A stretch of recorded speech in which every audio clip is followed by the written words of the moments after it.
Pourquoi confies-tu chaque jour notre nouveau-né à ma sœur? L'appel de mon mari a interrompu ma journée. Sa voix habituellement calme est teintée d'une colère inattendue. Rapidement, je cherche à dissiper le malentendu. Notre fille est à la maison, elle dort. Je l'assure. Surpris, il change de ton. Vraiment, s'exclame-t-il. La confusion nous envahit tous les deux et les questions fusent. Je vais parler à ma belle-sœur pour découvrir la vérité. Je m'y suis résolue. J'ai contacté ma belle-sœur, Marissa, et j'ai découvert une vérité surprenante. Permettez-moi de me présenter. Je m'appelle Linda, je suis mariée à Bob depuis 3 ans et j'ai 1 an de moins que lui. Notre joie a récemment doublé avec l'arrivée de notre fille Anna. Elle est adorable à souhait, mais être mère pour la première fois n'est pas de tout repos. Mes parents vivant loin, je n'ai pas eu le luxe de rentrer chez moi après l'accouchement. Depuis que j'ai quitté l'hôpital, je navigue seule dans ce nouveau monde pendant la journée. Je dois admettre que je m'en sors, en grande partie grâce au soutien indéfectible de Bob. Malgré ses longues heures de travail, il est toujours là pour Anna et moi, sans jamais se plaindre. Son attitude douce atténue tous les stress parentaux que je rencontre. Qu'il s'agisse d'essayer d'endormir Anna ou de répondre à ses cris en pleine nuit, sa présence est une bouée de sauvetage et je lui en suis immensément reconnaissante. Vous pouvez donc imaginer le choc que j'ai ressenti lorsqu'il m'a appelé, la voix empreinte d'une frustration inattendue. Linda, maman vient de m'appeler. Qu'est-ce qui se passe? A-t-il demandé. Confuse, j'ai répondu. Ta mère? Qu'est-ce que tu racontes? Pourquoi laisserions-nous notre nouveau-né avec Marissa tous les jours? Sa mention de Marissa m'a prise au dépourvu. C'est la sœur de Bob, qui habite à 2 pas de chez eux avec leurs parents. Marissa, qui travaille à domicile, s'occupe également de sa mère. Ce qui lui permet d'être assez flexible dans son emploi du temps. Et la critique de mon mari a persisté. Laisser un bébé de 3 semaines, c'est inconcevable. Marissa ne s'est jamais occupée d'un bébé auparavant. Je comprends que vous soyez fatigué après l'accouchement, mais vous auriez dû m'en parler avant de la confier à Marissa. Et elle exprimait son inquiétude de manière palpable. Sa détresse signalait qu'il ne s'agissait pas d'un banal malentendu. Attendez, je suis perdue. Marissa s'occupe d'un nouveau-né. Pourquoi votre mère vous a-t-elle appelé? Pourquoi aurais-je besoin de votre consultation? Qu'est-ce que tu veux dire? Laisser Anna avec Marissa. Comment ai-je pu faire ça? Ai-je rétorqué, complètement déconcertée. Cela fait presque 2 semaines. Marissa ne s'est pas plainte, ne voulant pas perturber votre relation, mais maman ne pouvait pas rester silencieuse, a-t-il précisé. Et la révélation de Bob m'a stupéfiée. C'était un récit dont je n'avais aucun souvenir, avec ma fille à mes côtés. Face aux nombreuses questions qui se bousculaient, j'ai donné la priorité à la dissipation de la confusion. Rapidement, je lui ai assuré que notre fille était à la maison, qu'elle dormait et qu'elle avait raison d'être avec moi. L'étonnement de Bob refait surface. Qu'est-ce que tu veux dire? Demande-t-il. Je suis aussi confus que toi. Honnêtement, j'ai suivi le conseil de garder les nouveau-nés à l'intérieur, donc à part les rendez-vous médicaux, je n'ai été nulle part. Je n'ai même pas visité la maison de ta famille, et cela fait un moment que Marissa est venue après la naissance d'Anna, ai-je précisé. Alors, à qui appartient le bébé dont s'occupe Marissa? Se demanda Bob à haute voix. J'aimerais bien le savoir. Pourquoi Marissa inventerait-elle pour s'occuper de notre bébé? Chaque question semblait s'enchaîner, nous laissant tous deux perplexes. Alors que le téléphone sonne l'heure de la pause déjeuner. Je prends une décision. Je dois parler à Marissa. Je veux comprendre pourquoi elle a pu concocter un tel mensonge. S'il y a un malentendu et qu'elle pense s'occuper d'Anna, c'est inquiétant. J'appellerai aussi maman, ai-je annoncé. Bob marqua une pause avant d'exprimer ses regrets. Je suis désolé d'avoir douté de toi. J'étais juste très inquiet pour Anna. Ce n'est pas grave.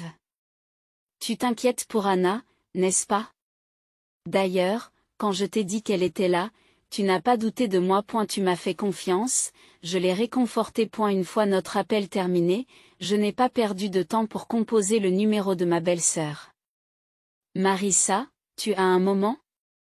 Je dois te parler de quelque chose, commençai-je.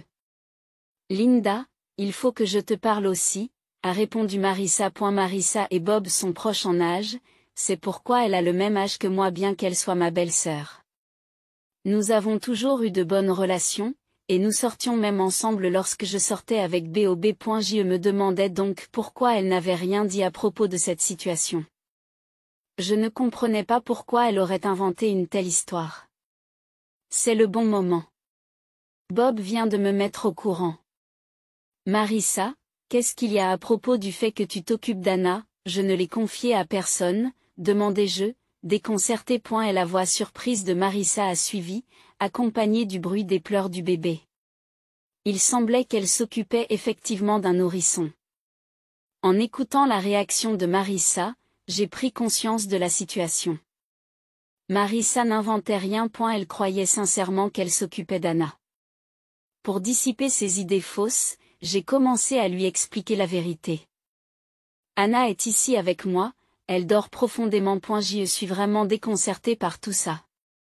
Mais comment t'es-tu retrouvée avec un bébé, Marissa? Et pourquoi as-tu pensé que c'était Anna? Demandai-je, en quête de clarté. Marissa a répondu en éclaircissant la situation.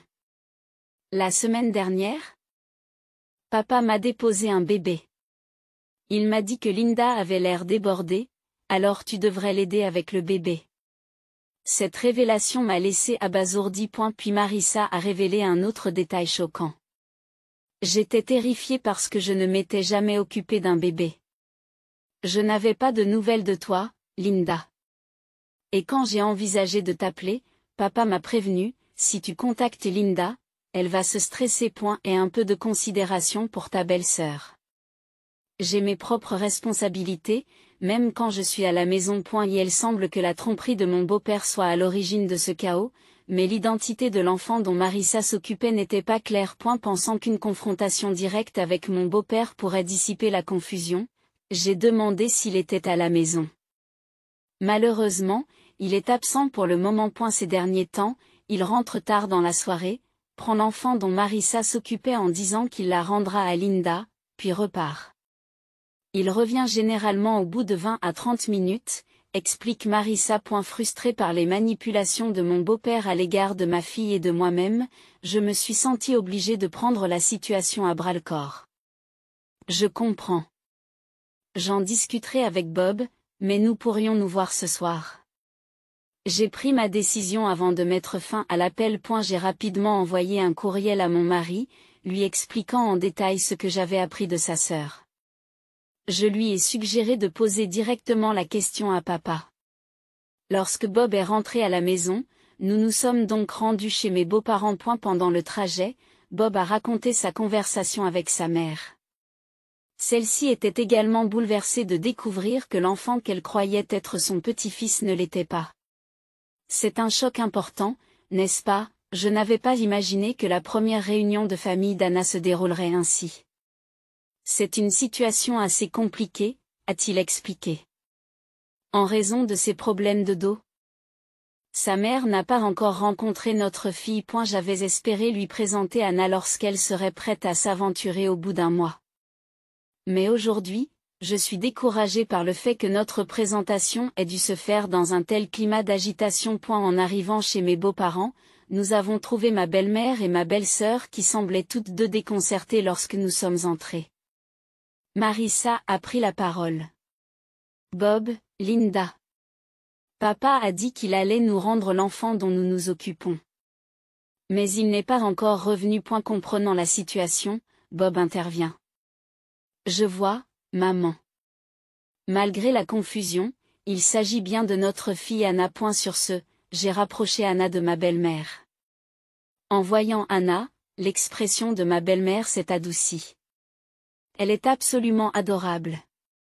Elle ressemble beaucoup à Bob lorsqu'il était bébé. Je suis ravie de la rencontrer enfin. Et Linda, vous vous êtes remarquablement bien débrouillée.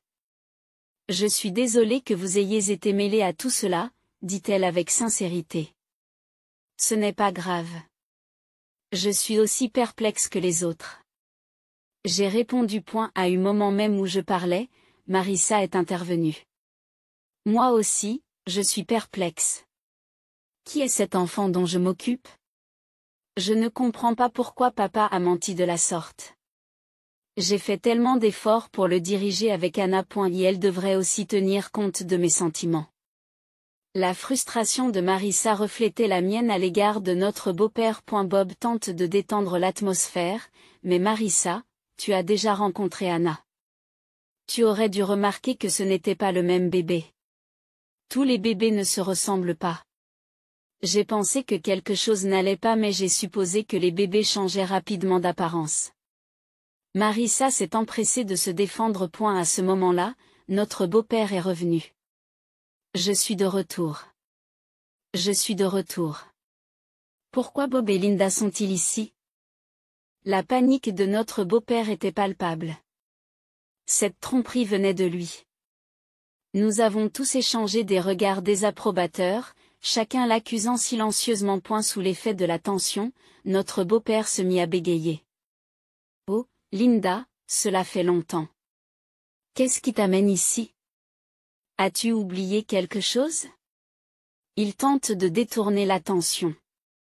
Se tournant vers Marissa, il ajoute, Marissa, qu'est-ce qui se passe?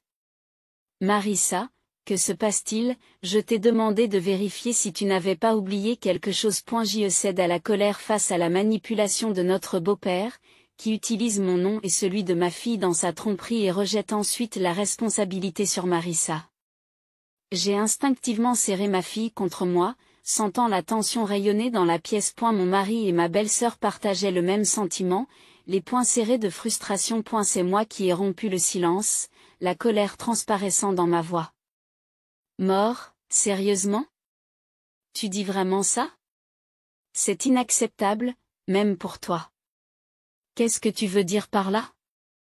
Mon beau-père semble surpris par l'intensité de mon ton. Mon mari et ma belle-sœur se sont fait l'écho de mes sentiments, exigeant des réponses. Papa, explique-toi.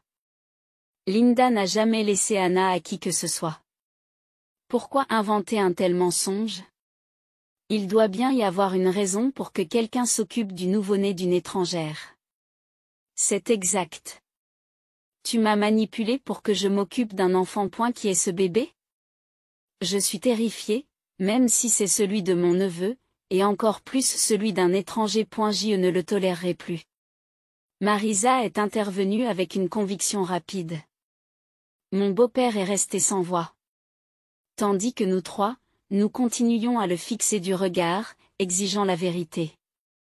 Mais la réaction de ma belle-mère a été différente. Elle est devenue pâle et a murmuré, « Non, ce n'est pas possible. » Tu n'es pas encore avec elle? Ces paroles nous ont laissés, mon mari, ma belle-sœur et moi-même. Stupéfait. Mon beau-père a commencé à transpirer, feignant l'innocence. Qu'est-ce que tu racontes? De quoi parlez-vous? Il bégait, tentant de détourner l'attention. Mais mon mari, d'ordinaire si calme, a atteint ses limites. Papa, arrête de jouer la comédie. Tu as toujours joué les idiots. Tu crois que tu peux nous tromper? Nous savons que tu as menti sur tout. Dis-nous la vérité. Attendez, Bob, calmez-vous. J'ai essayé d'intervenir. Mais mon mari a persisté, papa. Tu as manipulé Linda et Anna pour couvrir ta tromperie. Et tu dois des excuses à Marissa. S'occuper d'un nouveau-né est une responsabilité monumentale, même s'il s'agit de votre propre enfant. Imaginez à quel point cela a dû être accablant pour Marissa, qui n'avait jamais eu l'expérience de la parentalité auparavant. Une fois qu'il a commencé, mon mari n'a pas pu arrêter sa tirade. Malgré toutes les excuses que notre beau-père peut invoquer, mon mari reste inébranlable. Réalisant peut-être qu'il ne pouvait plus se dérober à la vérité, mon beau-père a parlé doucement, puis il a avoué l'incroyable vérité. Cet enfant est le mien. À cet aveu, l'élan de mon mari s'est dissipé, sa bouche est restée ouverte, incrédule. Marissa et moi sommes restés muettes. C'est ma belle-mère qui a crié le silence. Sa voix tremblait, ses yeux étaient remplis de larmes. Je le savais. Tu es toujours avec elle. J'ai eu la bêtise de te pardonner avant. Avec elle, demande mon mari, perplexe. En réponse, le teint de notre beau-père pâlit encore plus. L'ignorant, ma belle-mère poursuivit. Il a eu une liaison. Cela s'est passé au moment où vous vous êtes mariés, il y a environ 3 ans. Il m'a promis de ne plus jamais recommencer et je lui ai pardonné. Mais maintenant, c'est pourquoi j'ai pensé qu'Annabor ressemblait à Taba. Elle est sa chair et son sang, après tout. Je pensais qu'elle était ma vraie petite fille. Incapable de contenir ses émotions plus longtemps. Ma belle-mère fondit en larmes. Le fait d'être témoin de sa détresse n'a fait qu'attiser ma colère envers mon beau-père. Mon mari a retrouvé son calme et s'est déchaîné sur son beau-père. Tu es méprisable, papa. Non seulement tu nous as trompés, mais tu as trahi maman 2 fois. Comment as-tu pu t'abaisser à ce point? L'explosion de Bald est suivie de la réponse incrédule de Marissa. Que entendez-vous par mon enfant? Tu plaisantes? Tu as eu un enfant avec ta maîtresse et tu me l'as laissé? Je n'en reviens pas. Comment as-tu pu faire quelque chose d'aussi ignoble? Je ne veux plus jamais voir ton visage. Malgré les remarques cinglantes de ses propres enfants, notre beau-père s'est contenté de rire et de dire « Calmez-vous. Nous ne pouvons rien faire contre ce qui s'est déjà passé. La maîtresse ne voulait pas m'épouser ou quoi que ce soit de ce genre. Elle n'avait tout simplement pas d'argent, alors elle a dû travailler. Pendant ce temps, je devais m'occuper de l'enfant. Je n'ai pas pu supporter l'insensibilité de mon beau-père. Assez, ai-je dit, la voix tremblante de colère. Il n'y a pas de quoi rire. Une vie a été mise au monde. Saisis-tu la gravité de la chose? À ton âge, mon beau-père a semblé décontenancé, il a perdu l'équilibre et s'est écroulé sur le sol. Mais au lieu de l'aider, Bob et Marissa l'insultent. Tu vaux bien ce vieil homme, tu n'es plus un père. Je ne peux même pas supporter de te regarder. Dégage de notre vue, s'exclame-t-il. Face à leur fureur, mon beau-père a tenté de dédramatiser la situation en disant « Ne dis pas de telles choses ». Mes lèvres se sont crispées et j'ai fixé mon beau-père du regard. Je n'ai plus la patience de tolérer quelqu'un comme toi. Divorçons, ai-je déclaré avec fermeté. Le sourire de mon beau-père s'est évanoui, son visage s'est ridé et il est devenu sérieux. Mais tu ne m'as pas pardonné la dernière fois, plaide-t-il. Mais sa tentative de manipulation est vaine. Oui, je t'ai pardonné ton infidélité. Mais je ne tolérerai plus ton manque de respect. Je rétorquai. Et si le fait que tu sois sorti de notre vie apporte la paix dans notre foyer, alors qu'il en soit ainsi.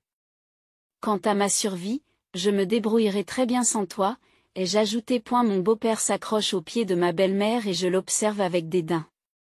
Bob et Marissa m'ont fait écho, leur regard étant froid et inébranlable. Il était évident que tout le monde dans la pièce avait atteint ses limites avec mon beau-père. Marissa s'est mise en colère, je m'occuperai de maman, nous nous débrouillerons bien sans toi.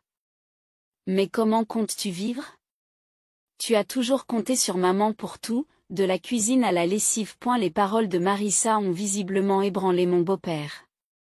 Il s'est tourné vers ma belle-mère avec des yeux suppliants. Vous ne me quitteriez pas, n'est-ce pas? Nous avons passé des décennies ensemble.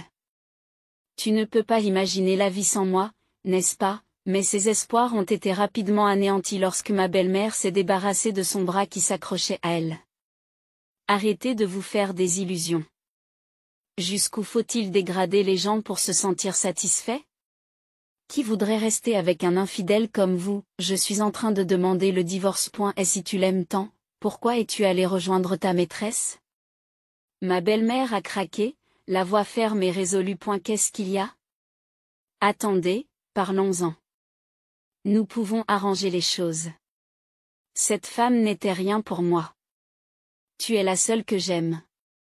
Mon beau-père a plaidé en s'agrippant de nouveau à ma belle-mère, mais il a été accueilli par une nouvelle vague de fureur de Marissa. Parler à quelqu'un qui refuse de reconnaître ses erreurs ne sert à rien. Nous allons bientôt quitter cet endroit, et maman vient avec nous. Jusqu'à ce que nous soyons partis, reste loin de la maison, papa. Je ne veux plus jamais te revoir. Maintenant, sors de là. A demandé Marisa. En essayant de faire sortir mon beau-père par la force. Comme il refusait de bouger, Bob a dû le tirer physiquement. S'il vous plaît, attendez. Donnez-moi une autre chance, juste une dernière. Mon beau-père a plaidé jusqu'au bout, mais ses supplications sont restées lettre morte, car personne ne lui a prêté attention. Comme Marisa l'avait prévu, la vie de mon beau-père a sombré dans le chaos.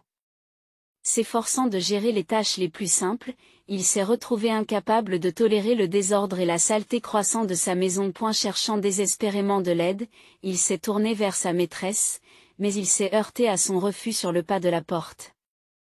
Il semble qu'elle n'ait pas non plus l'intention de l'épouser. N'ayant plus personne pour s'occuper des enfants, sa maîtresse ne pouvait plus travailler.